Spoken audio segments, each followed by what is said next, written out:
Irmãos, daremos prosseguimento à exposição desse livro histórico, Atos dos Apóstolos. Para isso, eu convido os irmãos a abrirem suas Bíblias no capítulo 9. Leremos dos versículos 32 a 43. Atos dos Apóstolos, capítulo 9, versículos 32 a 43.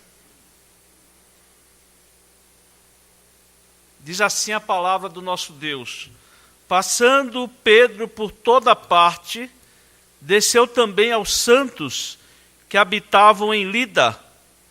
Encontrou ali certo homem chamado Enéas, que havia 8 anos jazia de cama, pois era paralítico.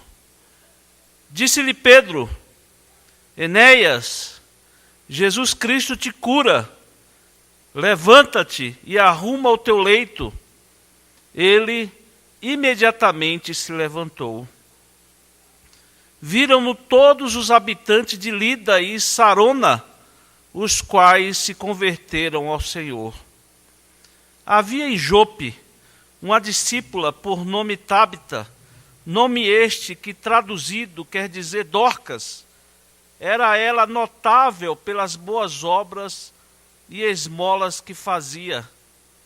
Ora, aconteceu naqueles dias que ela adoeceu e veio a morrer, e depois de a lavarem, puseram-na no cenáculo.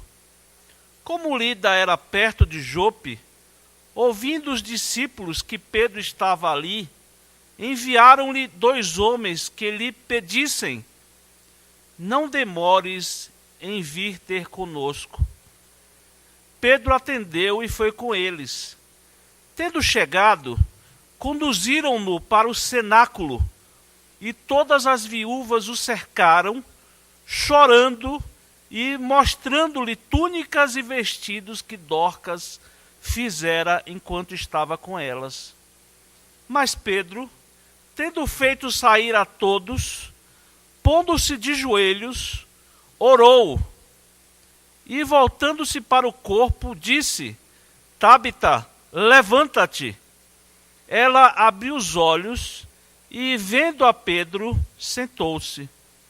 Ele, dando-lhe a mão, levantou-a e, chamando os santos, especialmente as viúvas, apresentou-a viva. Isto se tornou conhecido por toda Jope, e muitos creram no Senhor. Pedro ficou em Jope muitos dias, em casa de um curtidor chamado Simão. Até aí, irmãos, esse final do capítulo 9. Irmãos, quando nós começamos a estudar esse livro de Atos dos Apóstolos, nós sugerimos aos irmãos um título que pode ser melhor lido, que poderia ser Atos de Cristo Jesus ressuscitado. Atos de Cristo Jesus ressuscitado através dos apóstolos pelo seu próprio Espírito Santo. Eu disse isso, irmãos, porque no primeiro capítulo desse livro nós vemos Lucas relatando que escrevia o primeiro livro narrando as coisas que Jesus começou a fazer e a ensinar. E sabemos que Atos dos Apóstolos, irmãos, é o segundo volume de um único livro. É um segundo volume de um único livro, de uma única obra esta iniciada no Evangelho de Lucas, o escritor Lucas. Então o livro de Atos narra, esse livro que nós estamos estudando, irmãos, ele narra as coisas que Jesus continuou a fazer e a ensinar.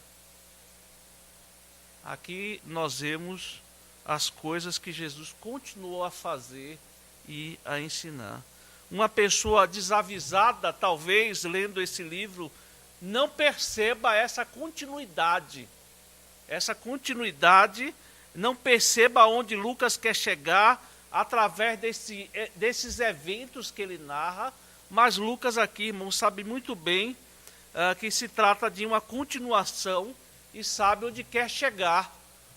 Ele sabe onde quer chegar, porque Jesus mesmo deu a ele o resumo, deu o esboço desse livro, lá no capítulo 1, versículo 8, quando o próprio Jesus disse: mas recebereis poder ao descer sobre vós o Espírito Santo, e sereis minhas testemunhas, tanto em Jerusalém, Judeia, Samaria, até os confins da terra. E o propósito é mostrar que o Evangelho, o poder de Deus ali em Jerusalém, ele sai, ultrapassa aqueles muros de Jerusalém e alcança as regiões da Judeia, Samaria, depois vai alcançando os gentios e vai caminhando para os confins da terra. E Lucas, depois de registrar aqui esse grande evento, nós consideramos alguns domingos atrás aquele grande evento da conversão do apóstolo Paulo, que seria o grande apóstolo dos gentios.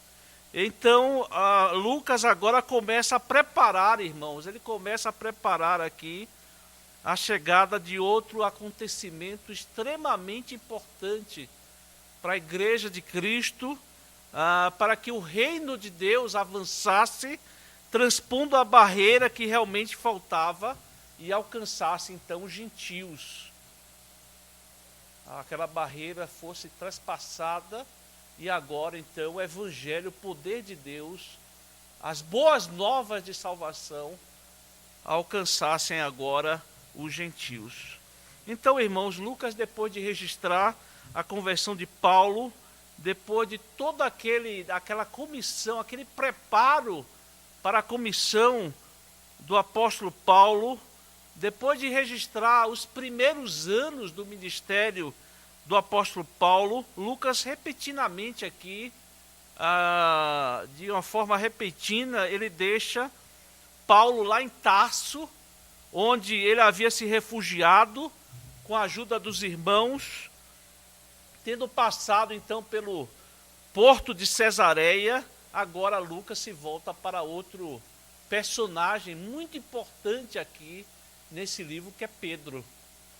Personagem muito importante, que é o apóstolo Pedro, esse apóstolo que é chamado os apóstolos dos judeus, mas que faz esse momento de extrema importância, irmãos, quando os gentios são aceitos na igreja de Cristo, convence não somente a liderança, mas toda a igreja de que a graça de Deus agora alcançava os gentios. A graça de Deus, a salvação, o povo de Deus não estaria restrito mais aos judeus, mas agora as boas novas estariam se abrindo para os gentios também. Lucas começa aqui, irmãos, a escrever esse pano de fundo para que Cornélio e sua família passassem a fazer parte do povo da aliança. Sabemos, irmãos, que o apóstolo Paulo, ele se dedicou mais aos gentios na propagação do evangelho de Cristo. Por isso, como eu já disse, que ele é chamado o apóstolo dos gentios, e Pedro chamado o apóstolo dos judeus, mas Pedro teve essa participação aqui, nesse desenrolar aqui dos acontecimentos. Ele convence a liderança, a igreja, de que agora, como eu já afirmei de forma destacada, agora os gentios fariam parte do povo da aliança. Vejam que Lucas aqui ele vai preparando aquela situação, e depois do registro dos milagres que nós lemos aqui, o milagre que alcança Enéas e alcança Dorcas, esse versículo termina no versículo 43, que Pedro ficou ali em Jope. Pedro fica lá em Jope, na casa de um curtidor chamado Simão, de onde ele teria aquela visão do lençol, com aqueles animais impuros para os judeus. Mas Pedro tem toda aquela revelação toda aquela nova determinação de Deus de que agora aquilo que Deus santificou, aquilo que Deus preparou, aquilo que Deus fez, trazendo os gentios para o reino de Deus, para o povo de Deus, nenhum homem pudesse negar aquela nova fase do cristianismo, aquela nova fase do reino de Deus. Então, irmãos, nós temos aqui esse plano bem estabelecido, Lucas registrando aqueles acontecimentos ali em Jerusalém, o martírio de Estevão, a igreja, ela se dispersa para além dos muros de Jerusalém, Filipe pregando em Samaria, depois ao eunuco etíope, Deus trazendo Paulo para a igreja através daquela conversão maravilhosa para ser o apóstolo dos gentios, os primeiros anos do ministério do apóstolo Paulo, que é deixado e agora focar, Lucas vai focar em Pedro, vai narrando aqueles que estarão sendo trabalhados através desse primeiro passo oficial, né, da entrada dos gentios no povo de Deus. Esses eventos, irmãos, que nós lemos, esses eventos que acontecerão, onde acontecerá a cura de Enéas e a ressurreição de Dorcas, logo em seguida nós vamos estudar a conversão de Cornélio e toda a sua casa, faz parte aqui do ministério de Pedro na costa ocidental do Mediterrâneo. Lida, essa cidade ficava mais ou menos 40 quilômetros de Jerusalém, e Jope ficava mais ou menos 20 quilômetros acima de Lida.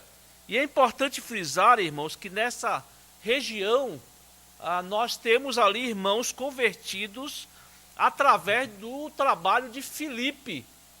Através daquele trabalho, nós estudamos aqui, Filipe saiu de Samaria para falar ao etíope, o eunuco, e depois então saiu para evangelizar em outras regiões, como está narrado lá no capítulo 8, versículo 40. Mas Filipe veio achar-se em Azoto e, passando além, evangelizava todas as cidades até chegar a Cesareia. Então vejam, aqueles irmãos, esses irmãos que vamos ver participando de todo esse evento, tanto da da cura de Enéas, como da ressurreição de Dorcas, são irmãos então que foram evangelizados por Filipe, irmãos que se converteram a Cristo através da instrumentalidade de Filipe. E é nesse contexto que ilustra aqui, irmãos, a graça de Deus sendo derramada aos gentios em direção aos confins da terra. Veja que nós lemos aqui que Pedro, passando por aquele local, aquela cidade chamada Lida, encontra certo homem chamado Enéas, provavelmente membro daquela igreja, estava naquela situação terrível, né? Ele estava paralítico, ele era paralítico, sem ter como fazer nada. Pedro então vai a ele, certamente, irmãos, orientado por Cristo, debaixo da direção do Espírito Santo, vai até ele, fala para ele se levantar, arrumar o leito, e a Bíblia diz, o texto sagrado que nós lemos diz que ele faz imediatamente isso, se levantando imediatamente. E Lucas termina a narração desse primeiro versículo, desse primeiro milagre, narrado no versículo 35, que todos os habitantes de Lida e Sarona viram aquele homem com perfeita saúde e se converteram ao Senhor. É isso que está aí no versículo 35. Viram-no todos os habitantes de Lida e Sarona, os quais se converteram ao Senhor.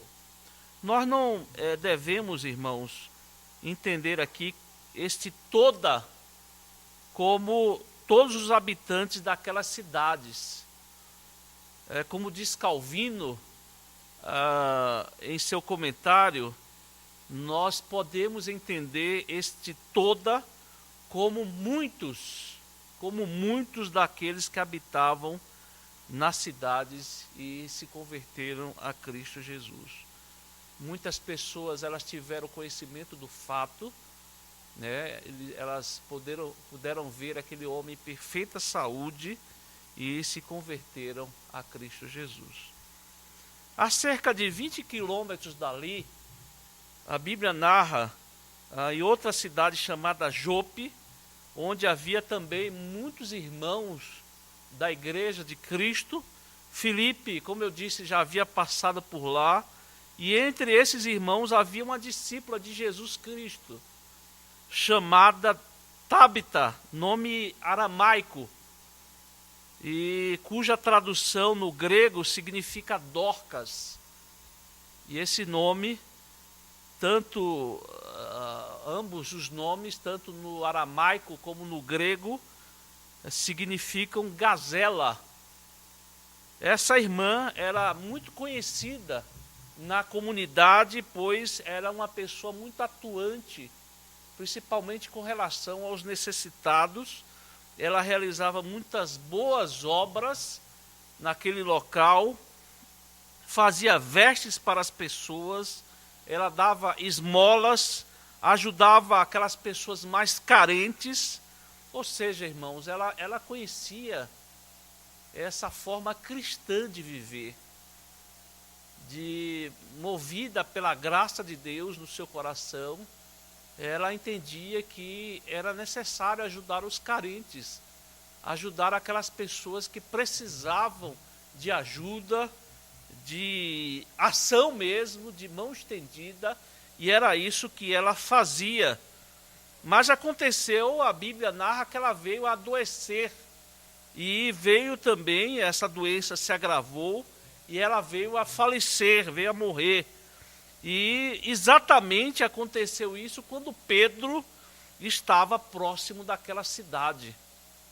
E como Lida era perto, e como alguns irmãos conheciam profundamente as realizações de milagres dos apóstolos, os irmãos puderam ver isso, nós pudemos ver isso anteriormente, aqueles momentos ali, até as pessoas traziam os doentes de outras cidades, para que até as sombras dos apóstolos, quando eles passavam, as pessoas eram curadas.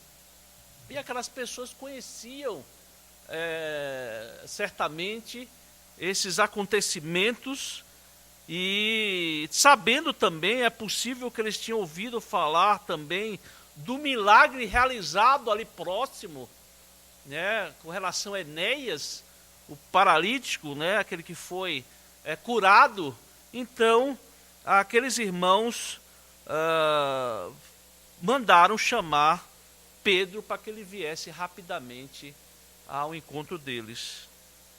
Eles já haviam lavado Tábita, provavelmente aguardando que o milagre fosse realizado. Levaram-na para o cenáculo e foram chamar Pedro, não somente para que eles fossem confortados com a morte daquela irmã tão querida, mas também para que o milagre fosse realizado. Logo que Pedro chegou, as viúvas, que eram certamente muito ajudadas por Tábita, foram até Pedro, mostrando as túnicas, as vestes que ela mesma fazia, uma forma de ajudar aquelas pessoas carentes. Então, diz o texto, a semelhança, irmãos, dos textos que nós vemos no Antigo Testamento, diz que ele pediu que as pessoas saíssem, Pedro se ajoelhou, ele orou a Deus, e então, a partir daí, disse a Tábita, Tábita, levanta-te. E diz ainda o texto que ela abriu os olhos, que ela se sentou, e depois Pedro, pegando-a pela mão, fez com que ela se levantasse. Depois de feito o milagre, Pedro então chama aqueles irmãos, especialmente aquelas viúvas que tanto a admiravam, que eram agradecidas a Tábita. Diz o texto que este milagre tornou-se conhecido em toda a cidade de Jope, e muitos se converteram a Cristo Jesus. Eu queria chamar a atenção dos irmãos para as semelhanças que existem nesses dois eventos, nesses dois milagres. Grande parte dos estudiosos desse livro está convencida de que Lucas registra aqui, ou separa esses dois eventos, até mesmo porque muitos outros eventos, muitos outros milagres foram realizados, né, nessa caminhada de Pedro, mas ele tinha a intenção de mostrar, através da vida de Pedro, algumas semelhanças entre esses dois milagres. É certo que aqui também, irmãos, existem muitas diferenças. No caso aqui, o milagre, um foi feito com um homem, o outro com a mulher.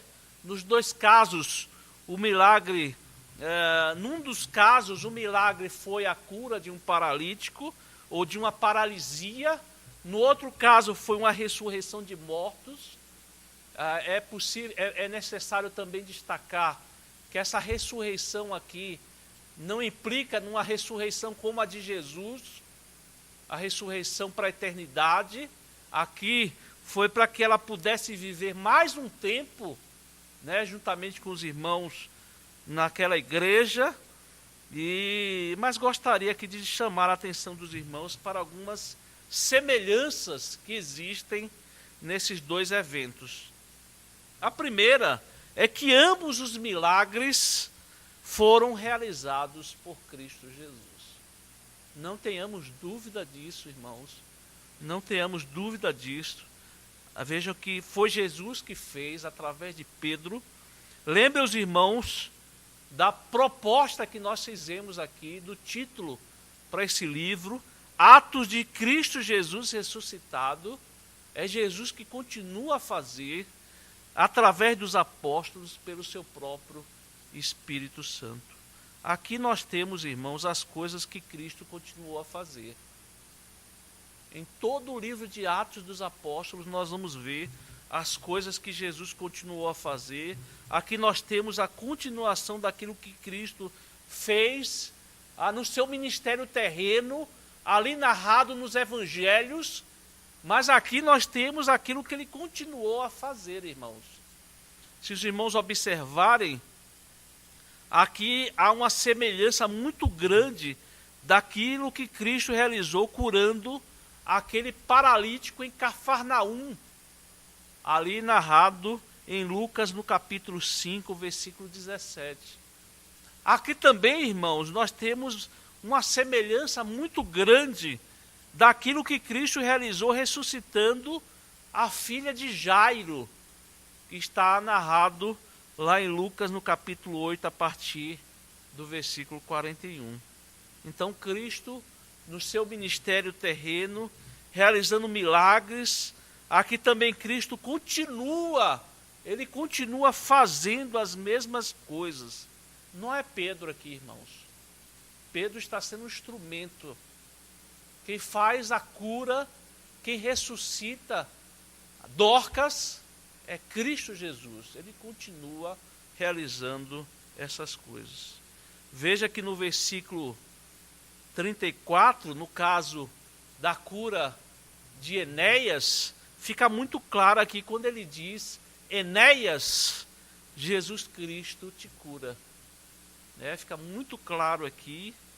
O evangelho que conhecemos, irmãos, não é o evangelho de Pedro, não é o evangelho de Paulo, dos apóstolos, mas é o evangelho de Cristo Jesus.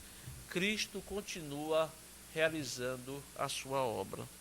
Veja que no segundo evento não é tão explícito assim, não é tão claro assim quanto ao primeiro, mas observe que Pedro, o que é que Pedro faz? Pedro, ele se ajoelha, né? Ele não chega simplesmente e diz assim: Tabita, levanta. Não, ele se ajoelha, ele ora, né? Ele apela, ele clama pela graça de Deus, pela ação do Espírito Santo, e então Tabita é ressuscitada. Ambos os milagres, irmãos, foram realizados por Cristo Jesus, pela instrumentalidade de Pedro.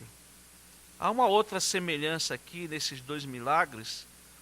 Ambos tiveram a regeneração do coração. Se os irmãos observarem, tanto nos versículos 34 e 40, ambos as palavras que foram usadas foram levanta-te. Foi a palavra levanta-te. Essa palavra, irmãos, no grego, no original anastete, os irmãos podem tirar daí a palavra anastate, ou seja, a palavra ressurreição. A palavra ressurreição. O mesmo verbo é usado na Bíblia para ressurreição e para levantar-se. Inclusive, irmãos, é o mesmo verbo usado para a ressurreição de Jesus Cristo. É o mesmo verbo utilizado para a ressurreição de Jesus. Então, os estudiosos, eles concluem que a cura de Enéas e a ressurreição de Dorcas apontam para o levantamento, a ressurreição espiritual de pessoas que fazem parte do corpo de Cristo, da igreja de Cristo Jesus. Veja que o que nós vemos aqui, irmãos, é vivificação. Mortos espirituais, paralíticos, são levantados pela ação especial de Cristo Jesus. Esses milagres, então, ilustram isso, o poder de Deus alcançando as pessoas. Veja que outra semelhança que nós podemos achar nesses dois eventos é que ambos resultaram na glória de Cristo. Ambos resultaram na glória de Cristo, honra e glória para Cristo Jesus. Se os irmãos olharem no versículo 35, quando diz: viram-no todos os habitantes de Lida e Sarona, os quais se converteram ao Senhor. Eles não se converteram, irmãos, somente pelos milagres. A principal coisa que Pedro realiza é a edificação do povo de Deus. Ele visitava encaminhado pelo Espírito Santo para instruir. É isso que Pedro fazia, irmãos. Ele ensinava, ele pregava o evangelho, ele edificava aqueles irmãos que habitavam aquelas cidades pelas quais ele passava. Aquelas pessoas não somente foram alvos de milagres, mas fez com que pessoas se levantassem da morte espiritual, da paralisia da alma, através da ação poderosa de Cristo Jesus, Cristo ressuscitado, glorificado, continuando a agir naquelas pessoas. Aquelas pessoas, irmãos, elas nada podiam fazer sozinhas. Elas nada podiam fazer sozinhas. Viviam mortas, elas viviam paralisadas pelo pecado, mas pela graça de Deus, através da vida de Pedro, através da pregação do Evangelho, elas foram então vivificadas pela ação de Cristo Jesus, pela ação do Espírito Santo. A mesma coisa aconteceu no caso de Dorcas, lá no capítulo 42, onde é dito que o evento da ressurreição tornou-se conhecido na cidade de Jope e muitos creram no Senhor. E o que nós vemos aqui, irmãos, é o nome de Cristo sendo honrado, o nome de Cristo sendo glorificado mesmo através da ação do Espírito Santo de Deus na vida daqueles homens que saíam testemunhando, saíam pregando o Evangelho, saíam anunciando as grandezas de Deus, o poder de Deus que faz vivificar mortos espirituais, que faz pessoas paralisadas na sua alma se levantarem e glorificarem a Deus Todo-Poderoso. Eu gostaria de terminar também trazendo algumas lições para as nossas vidas, irmãos, lições para a nossa vida. E a primeira lição é que Cristo, ele continua realizando milagres. Cristo continua realizando milagres. Ele foi assunto aos céus, onde recebeu autoridade, recebeu toda a autoridade e continua realizando proezas, gracioso, de forma graciosa, de forma misericordiosa. Ele se utiliza agora não somente das formas naturais para realizar milagres, mas também ele se utiliza de recursos que ele mesmo disponibilizou para as pessoas, para a nossa vida.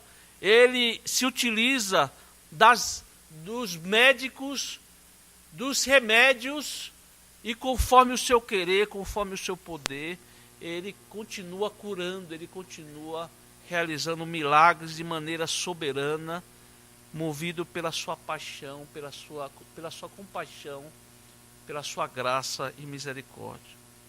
Mas é preciso verificar na Bíblia, irmãos, que esses milagres extraordinários, entre os quais esse que nós acabamos de considerar, eles foram realizados em épocas distintas. Eles foram realizados em épocas especiais da história do povo de Deus. Nós vemos, por exemplo, no Êxodo, naquele evento que tipifica a redenção extraordinária de Deus, quando o povo de Deus estava sendo libertado do Egito, apontando para a nossa redenção em Cristo Jesus. Na época dos profetas, que trouxeram juízo sobre o povo de Deus, quando profetas como Elias, Eliseu, eles foram instrumentos de Deus realizando milagres. Nós vemos também na época de Jesus. Afinal de contas, irmãos, nós estamos, quando nós lembramos da época de Jesus, nós vemos a plenitude dos tempos. Esse momento especial, quando Deus pisa a terra em Cristo Jesus, seu Filho amado, nosso Salvador, Deus, a segunda pessoa da Trindade, e nós vemos ali Jesus realizando milagres, mostrando o seu poder, quem ele é, realizando milagres. E nós vemos também, como é o caso do que nós estamos tratando aqui, nesse livro de Atos, na época dos apóstolos. E aqui nós temos um motivo muito especial, irmãos. A igreja estava sendo formada. O Espírito Santo, ele foi de forma extraordinária derramado para a igreja ser capacitada para exercer essa grande missão de ser testemunha de Deus, levando o Evangelho além das muralhas de Jerusalém, Samaria, Judeia, até os confins da terra. Nós estamos vivendo aqui, irmãos, nesse livro de Atos, que estamos considerando, esse grande avivamento da igreja de Cristo, e os eventos aqui são realizados para marcar mesmo, para marcar esse período tão importante do reino de Deus. Mas nós não tenhamos dúvidas, irmãos, Cristo, ele continua realizando milagres, e o maior milagre, irmãos, o maior milagre que Cristo realizou e continua realizando é a vivificação de mortos espirituais. É a cura de paralíticos espirituais, irmãos, pessoas que estão paralisadas espiritualmente, e Jesus continua vivificando esses mortos nos seus delitos e pecados, que andam segundo o mundo, segundo a onda desse mundo, que andam segundo as suas próprias naturezas, ou sua própria natureza, que andam como escravos de Satanás, mas como nós lemos lá em Efésios, mas pela graça de Deus fomos vivificados. Nós estávamos mortos, irmãos. E Cristo continua realizando esse maior dos milagres. Pessoas como nós, que estávamos mortos nos nossos delitos, somos vivificados espiritualmente. E como vimos lá na conversão do apóstolo Paulo, as escamas dos nossos olhos, elas vão caindo. Nós podemos ter agora, conhecer as verdades espirituais, as verdades mais importantes desse mundo, irmãos. Não há nada mais importante para nós do que nós conhecermos a Cristo. Não existe nada mais importante do que a graça de Deus nos alcançar e fazer de nós vivificados, não mais mortos, mas agora vivificados pelo Espírito Santo de Deus. Esse é o grande milagre, irmãos. Esse é o grande milagre, levantar mortos, paralíticos espirituais para a vida em abundância, e passamos a viver para a glória e honra do nosso Deus. Não nos compete, preste bem atenção, irmãos, não nos compete mais sair por aí dizendo aos paralíticos, dizendo aos doentes, levanta-te. Mas cabe a nós, irmãos, cabe a nós, como testemunhas de Cristo, como transformados pela graça de Deus, como transformados de mortos espirituais para vivificados espiritualmente por Cristo Jesus. Cabe a nós anunciarmos as grandezas de Deus, anunciarmos o Evangelho, anunciarmos as boas novas de salvação, para que pessoas mortas, para que pessoas paralisadas espiritualmente possam se levantar e conhecer Cristo Jesus, o nosso Salvador. Esses dois eventos, irmãos, tanto a cura de Enéas como a ressurreição de Dorcas, ilustram, apontam para o poder, a grande obra de salvação que Cristo continua a realizar. Ele continua a realizar, de ressuscitar mortos espirituais, a obra de redenção que Cristo continua a realizar. E para isso, irmãos, para isso é necessário que realizemos aquilo que Jesus Cristo estipulou para o seu povo. Para isso, façamos aquilo que o próprio Jesus determinou para nós. Olha, vocês vão ser testemunhas. Vocês vão falar das grandezas de Deus. Vocês serão testemunhas de Cristo Jesus, levando esse evangelho salvífico, esse evangelho das boas novas de salvação em Cristo Jesus. Afinal de contas, irmãos, como diz C.S. Lewis, a salvação de uma única alma é mais importante do que a produção ou a preservação de todas as epopeias e tragédias desse mundo. Que Deus nos abençoe, irmãos, para que nós nunca menosprezemos, irmãos, aquilo que Jesus fez na nossa vida.